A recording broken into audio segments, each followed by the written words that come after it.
Hey guys, Mr. Septic here with another Read Aloud. Now, last week, on April 22nd, the world celebrated Earth Day. Now, Earth Day is an annual event. Annual means that it's something that happens once a year, like your birthday. You only have a birthday once a year, and we only celebrate Earth Day once a year, making both of these celebrations an annual event. Earth Day started in 1970, which means that this was the 50th Earth Day celebrated. Now, how do we celebrate Earth Day? Well, we celebrate it by trying to focus on how we can appreciate and be aware of our impact of the Earth's environment.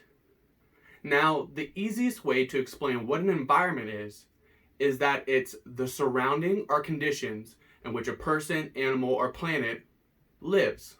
Now, we all live on Earth. The planet is everyone's environment, so we have to take care of it. And how can you do that? Something I like to do is recycle. I also try to use reusable bags instead of the plastic bags when I go to the store. I make sure I don't leave the lights on when I leave a room. And sometimes, if I'm going to a store close to me, I'll walk instead of drive. Some people also celebrate Earth Day by planting trees and picking up trash and litter in their neighborhood. Now, these ideas lead us to our book today.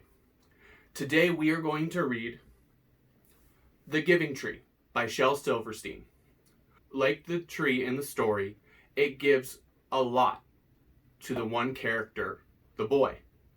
And Earth Day is there to remind us that we also need to give back to the earth. With that being said, let's get started with our story.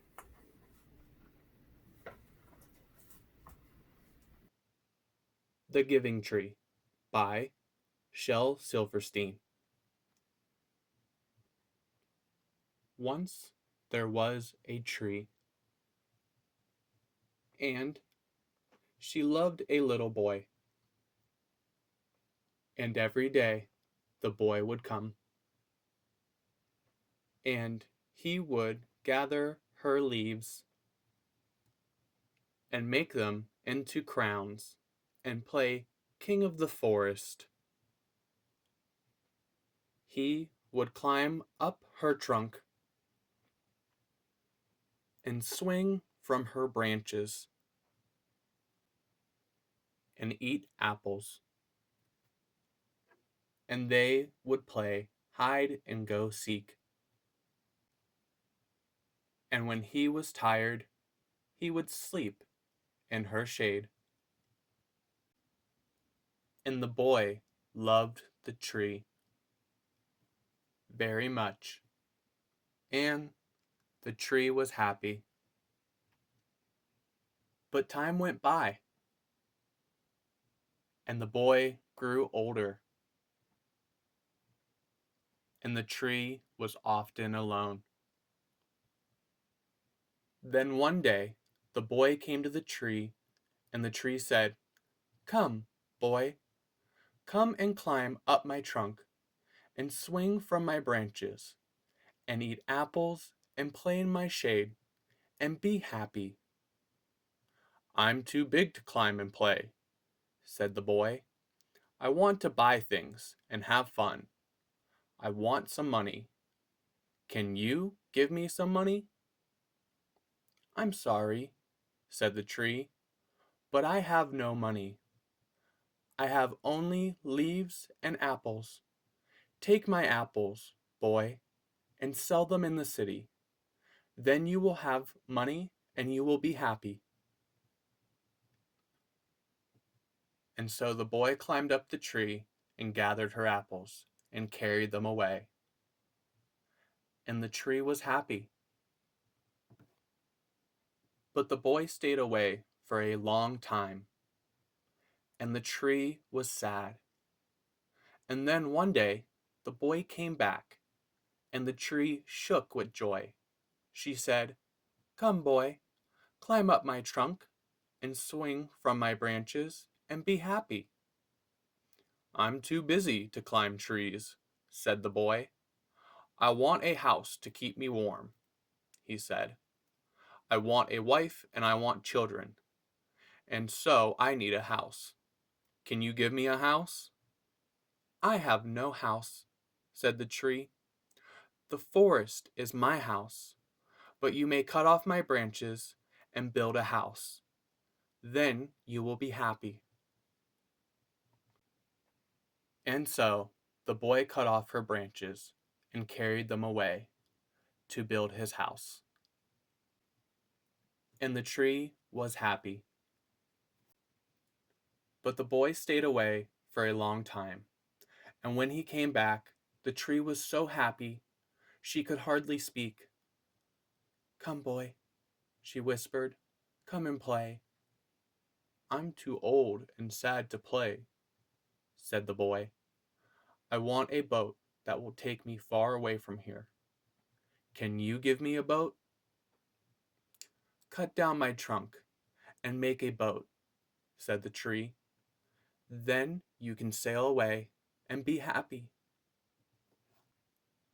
And so the boy cut down her trunk and made a boat and sailed away. And the tree was happy, but not really. And after a long time, the boy came back again. "I am sorry, boy," said the tree, "but I have nothing left to give you. My apples are gone." "My teeth are too weak for apples," said the boy. "My branches are gone," said the tree. "You cannot swing on them." "I am too old to swing on branches," said the boy. "My trunk is gone," said the tree. "You cannot climb."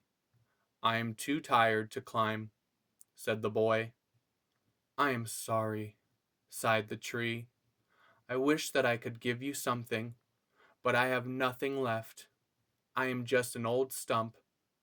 I am sorry." "I don't need very much now," said the boy. "Just a quiet place to sit and rest. I am very tired." "Well," said the tree, straightening herself up as much as she could. "Well, an old stump is good for sitting and resting. Come, boy, sit down. Sit down and rest." And the boy did. And the tree was happy. The end. Well, what did you think about that story? It was kind of sad for the tree, and that makes us think about how the earth gives a lot to us, and sometimes we don't always give back. But think about it. How could you give back to the earth? Let me know down in the comments below what you plan on doing to celebrate Earth Day. And even though Earth Day is over, I can tell you something.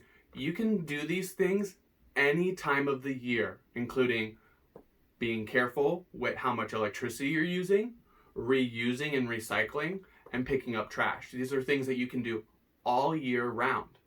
Now, what could the boy have done for the tree to give back?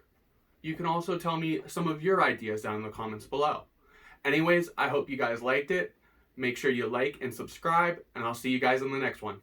Bye.